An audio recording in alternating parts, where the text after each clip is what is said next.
어서 오세요. 다소 쌀쌀한 날씨입니다. 늘 건강 유의하시기 바랍니다.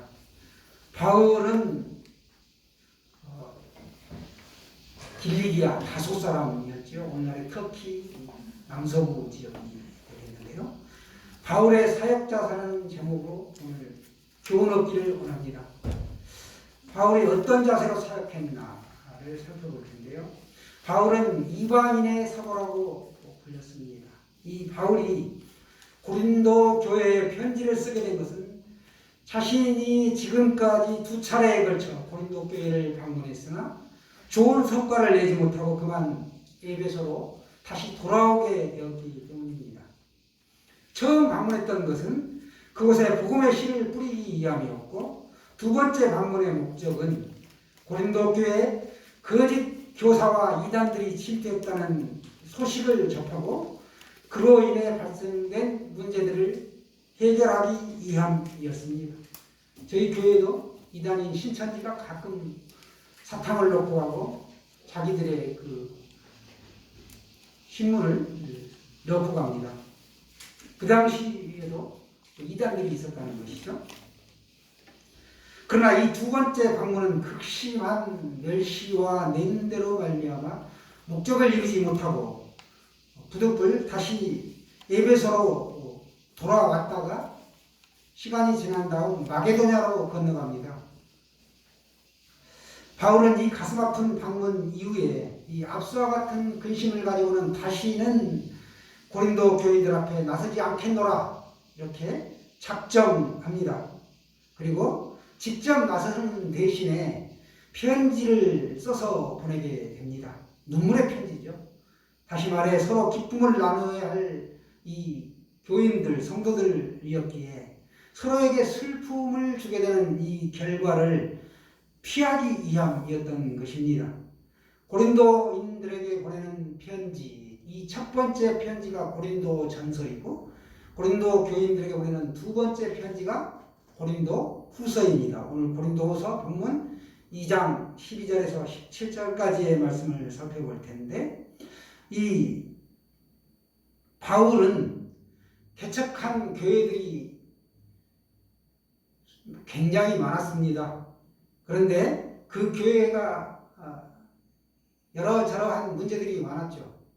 그래서 그 교회들을 위하여 늘 기도하고 그 밤낮 그 교회와 교인들을 사랑하게 되었는데 직접 못 가니까 편지를 써서 보내게 된 것이죠. 그래서 그 편지 중에 하나가 오늘 서신이 이제 고린도 후서이고, 이 한 절 한 구획 한자 한 구절도 함부로 적지 않고 기도로 집필한 것이기 때문에 정경으로 채택이 된 것입니다. 성령의 역사이죠. 이 고린도 후서는 어디에서 썼느냐? 마게도니아의 빌립보라는 그 지역에서, 빌립보 교회죠. 그 빌립보라는 지역에서 편지를 써서 누구에게 보내는가? 디도편에, 자기의 영적인 아들이 디도편에 보내게 됩니다. 그 당시에 편지를 보내게 되면 산을 넘고 강을 건너고 바다를 건너야 되는데 그 가는 길이 험난한 여정이죠. 강도와 도둑들이 있고 또 음식을 잘 못 먹어서 몸이 아플 수도 있고 여러 가지 어려운 가운데 그 모든 것을 극복하고 편지가 전해졌던 것입니다. 이 편지는 특별히 회람용 서신으로 기록이 된 것이죠. 그래서 이 교회 저 교회, 이 지역 저 지역으로 이렇게 돌아가면서 같이 함께 볼 수 있도록 회람용 서신이었던 것입니다.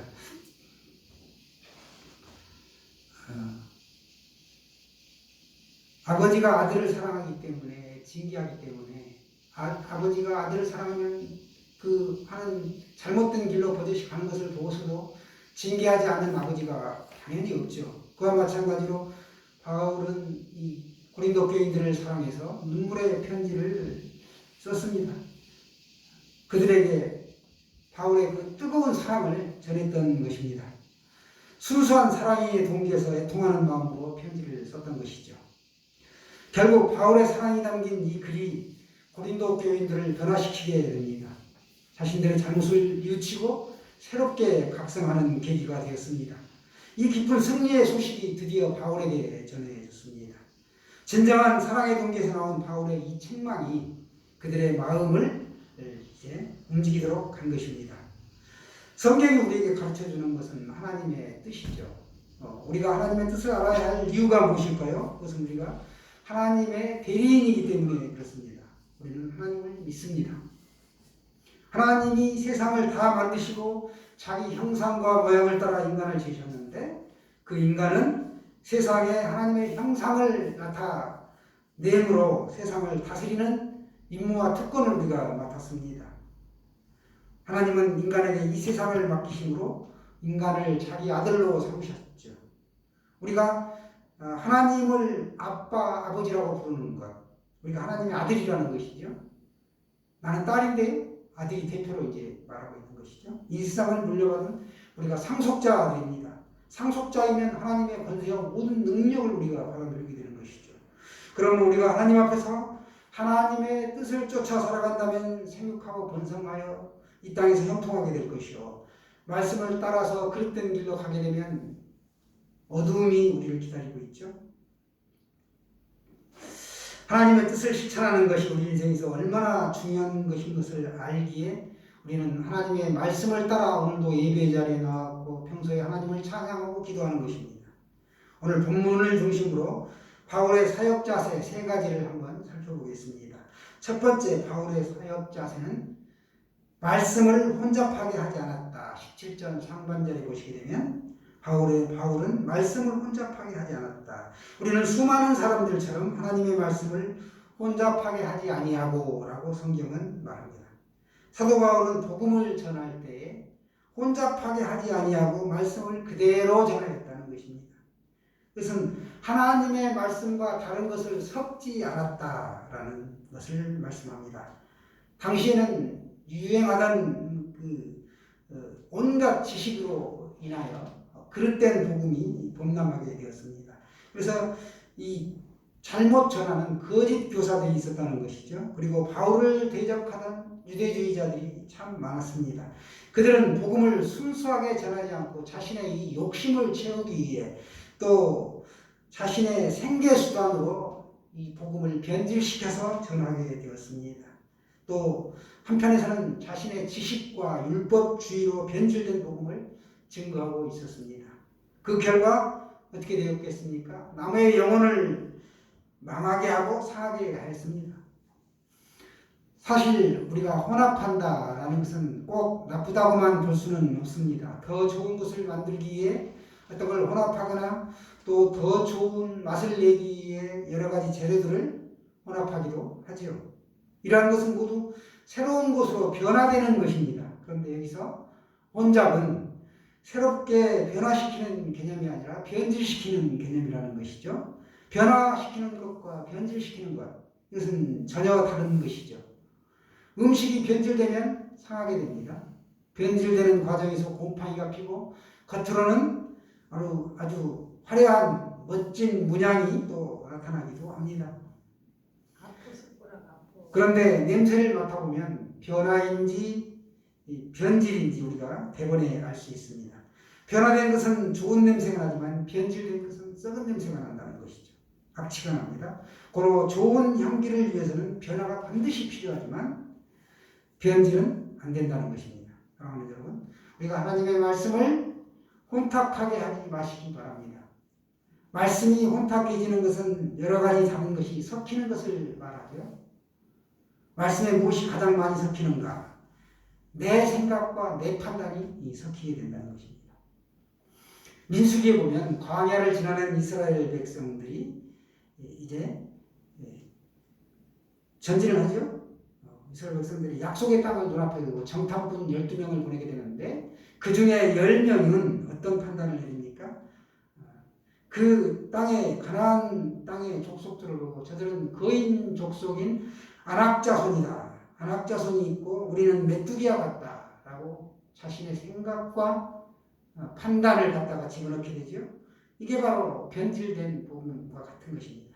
하나님의 말씀은 그 땅은 너희들에게 주겠다. 축복의 땅이다. 젖과 꿀이 흐르는 땅이다라고 약속했음에도 불구하고 그들은 자신의 생각과 판단을 개입하여 보고하는 것입니다. 그래서 그들이 어떻게 됐습니까? 그 땅에 들어가기도 전에 다 죽었습니다. 광야에서 죽은 것이죠. 우리는 내 생각과 말씀이 다를 때 말씀에 생각을 섞지 말고 이 말씀만 붙잡으시기를 바랍니다. 말씀을 말씀되게 믿으라는 것입니다. 우리는 많은 사람들처럼 말씀을 왜곡시키지 말고 오직 진실한 마음으로 하나님께서 보내신 사람답게 우리가 말씀을 붙잡읍시다. 오늘 이 첫 번째 바울의 사역 자세는 말씀을 혼탁하게 하지 않았다라는 것입니다. 죄라는 것이 어떻게 우리 안에 들어오는가? 들어오면 어떻게 사람을 변질시키는가? 우리 바닷물 굉장히 짜지요? 그래서 우리가 그대로 먹을 수는 없는데 이 짠 바닷물 속에 사는 물고기들은 이렇게 잡아보면 짜지를 않습니다. 죽으면 막 잡은 거는 짜지를 않는데 죽게 되면 짜져버린다. 표면에 붙어있던 그 소금기가 염분이 안으로 침투를 해가지고 이렇게 짠 고기가 됩니다. 그처럼 죄라는 것도 우리를 하나님의 원형에서 변질시켜 버린다는 거예요. 제가 우리 몸에 들어가면 이렇게 된다는 것이죠.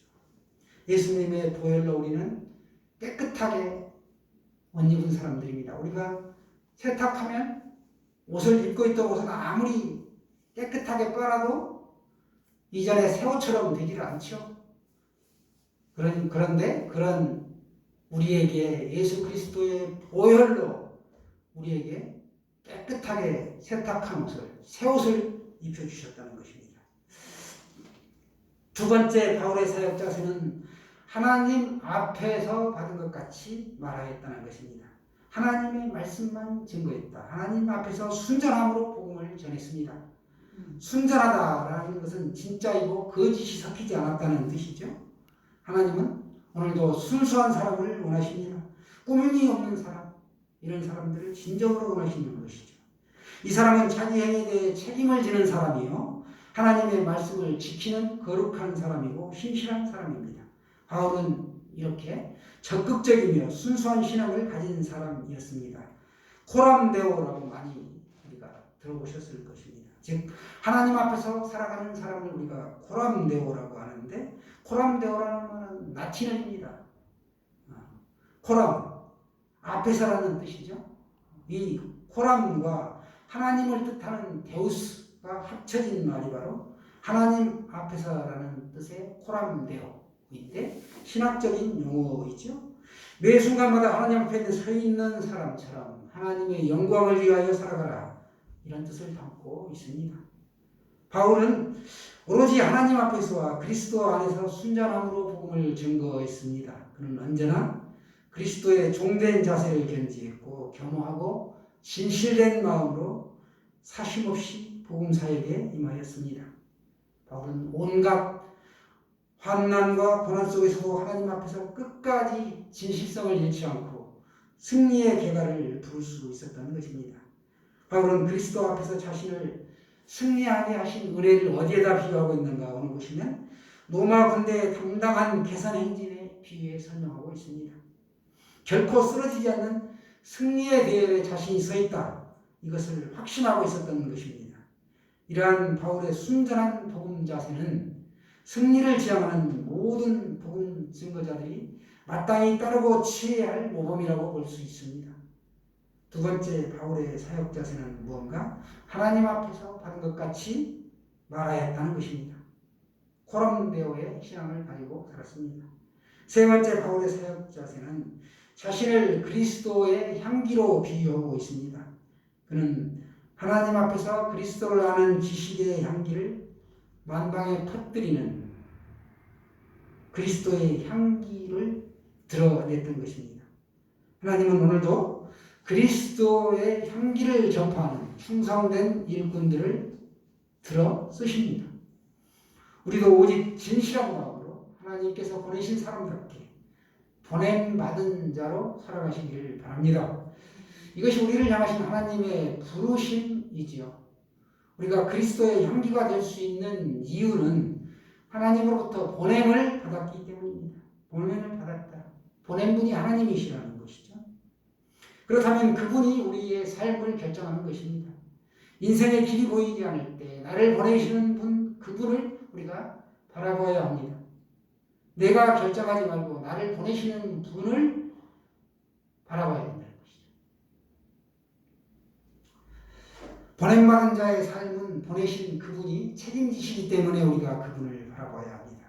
우리는 혼자가 아닙니다. 그래서 고린도후서 5장 17절 아주 유명한 구절이죠. 그런즉 누구든지 그리스도 안에 있으면 새로운 피조물이라.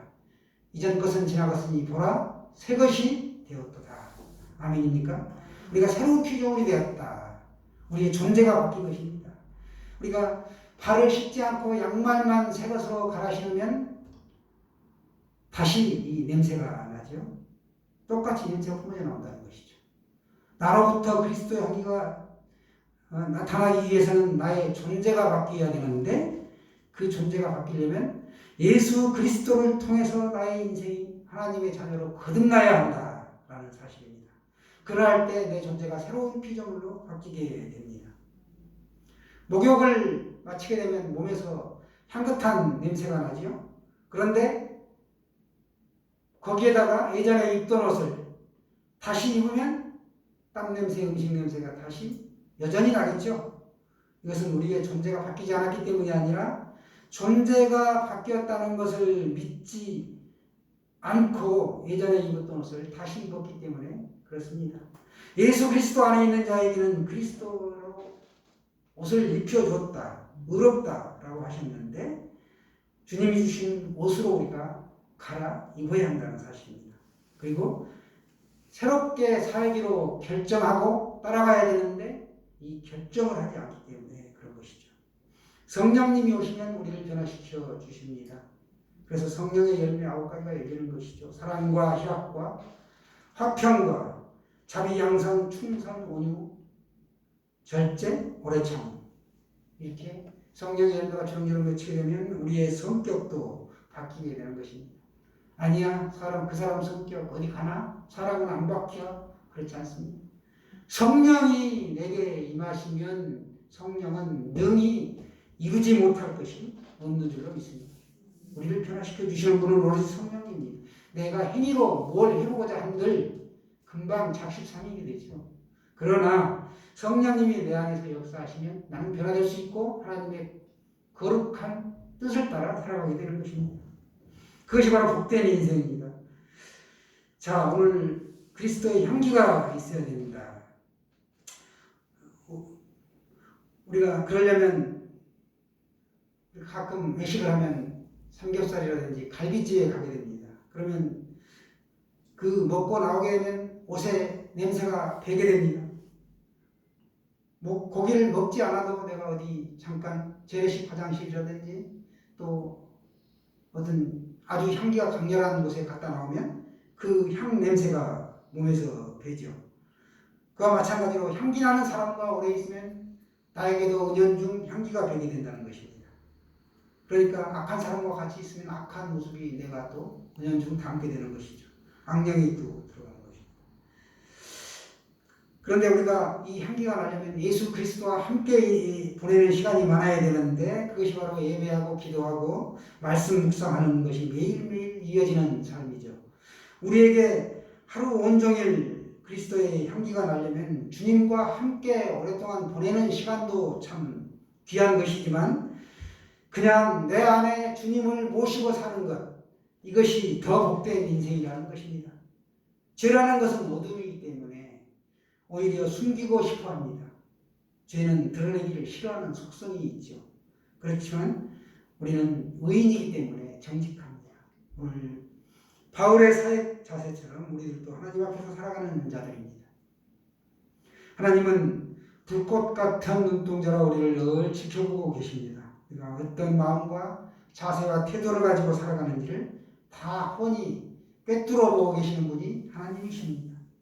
내가 어떻게 헌신하는지, 지금 어떻게 하고 있는지 낱낱이 꿰뚫어 보고 계시는 분이 바로 하나님이십니다. 그렇다고 하면 우리가 그릇된 길로 갈 수가 없는 것이죠. 참 예배 자리가 귀합니다. 이 모이는 사람이 적고 우리가 주님의 제자이기를 오늘도 이렇게 천국 가는 여정 가운데 날마다 이렇게 가는데 우리에게 힘이 되는 것은 주님의 말씀이고 내 안에서 역사하시는 성령님이시라는 것이죠. 살면서 왜 힘든 일이 없겠습니까? 그러나 그것을 이길 수 있는 힘을 주시는 분은 성령님이시고 오늘 바울처럼 바울은 어디 하나 빼놓을 곳이 없는 사람입니다. 로마 시민권자입니다. 다소의 터키령 길리기아 유대인 중에 유대인, 히브리인 중에 히브리인이었다. 또 가말리엘 문파에서 학업을 한 사람입니다. 오늘날로 말하면 서울대 하버드대죠. 학벌로도 가문으로도 시민권자로서도 손색이 없는 사람이 다메섹에서 예수 그리스도를 만나고 나서 180도 변하게 되죠. 그래서 복음 전하는 이방인의 사도로 순교하기까지 세 차례의 선교 여행을 통하여 수많은 교회들을 개척했고 오늘 바울은 말씀을 혼잡하지 아니하였다. 섞지 아니하고 순수한 복음 그 자체로 열정적으로 복음을 증거했고 그는 하나님 앞에서 하나님께 직접 받은 것처럼 말씀을 순수하게 증거했습니다. 그리고 오늘 이렇게 바울은 이런 불꽃 같은 삶을 살다가 가게 되는 것이죠. 우리도 이런 바울의 복음 전하는 자세를 통하여 그리스도의 향기가 드러나기를 소원합니다. 한 주간도 그렇게 믿음으로 사시기를 축원합니다.